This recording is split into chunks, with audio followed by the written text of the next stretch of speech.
To me, making music is all about finding the right melody, because it all starts and it all ends with the melody.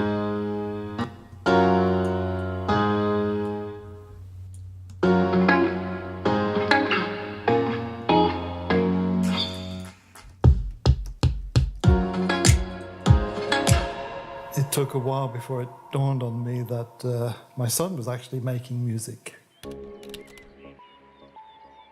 Let's put it this way. When Alan came up to me and said someone wants to sign him, that thought was very hard to comprehend. He was more introvert, lacking self-confidence. With the music, he gained confidence. I had an interest in creating music for quite some time, without really telling anyone.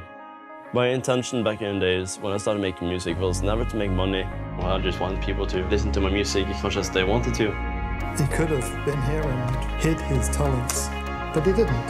He posted them and the world told him, "You're doing good."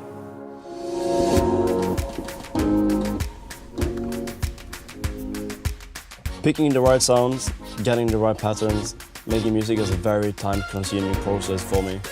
But whatever it takes, or how long it takes, you just have to do whatever you need to do to get it right.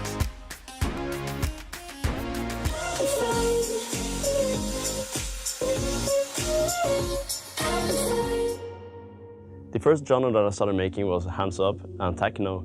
I was like, wow, I really love this genre. It was really like what I wanted to learn how to make.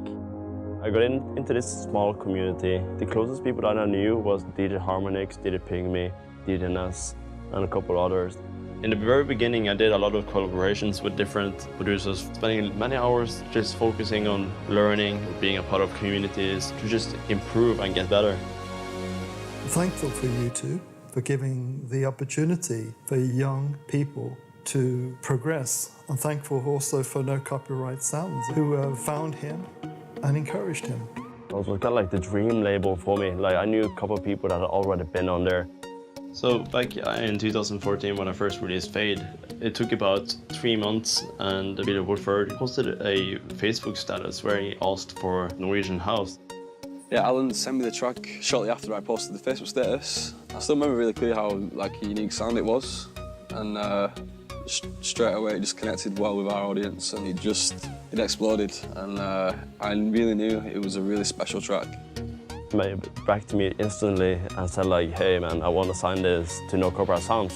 I remember printing out this contract and then just running up to my dad and be like, hey dad, you gotta sign this. No Copyright Sounds has been really important for me in my career, and I'm forever grateful for that they've been a part of it as well, because it's opened up a door to an amazing and an incredible community for me.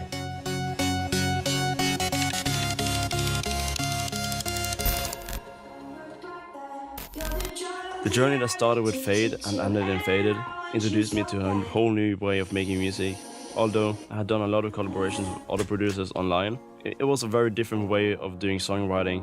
Anders, Jasper, and the guys I wrote Faded with taught me a whole new way of writing songs and making music.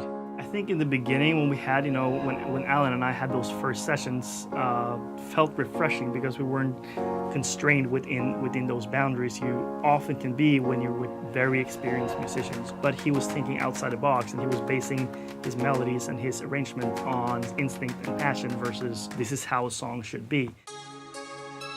Getting the chance to make music with so many great people is very inspiring, but also very challenging. But more than anything, it's a lot of fun. And at the end of the day, I guess we're all chasing the same thing, that perfect song and the perfect melody. To me at least, the melody is the king. That's the #1 thing in any song. With Alan, for instance, he is amazing with melodies. His melodies can have rhythms and patterns you don't necessarily see.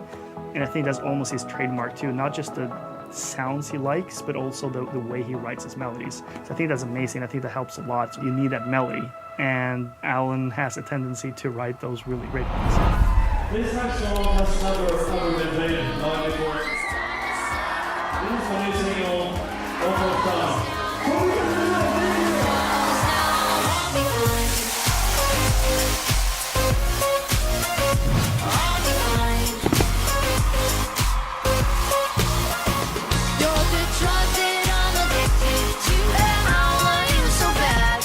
Please welcome welcome Alan Walker. What's that?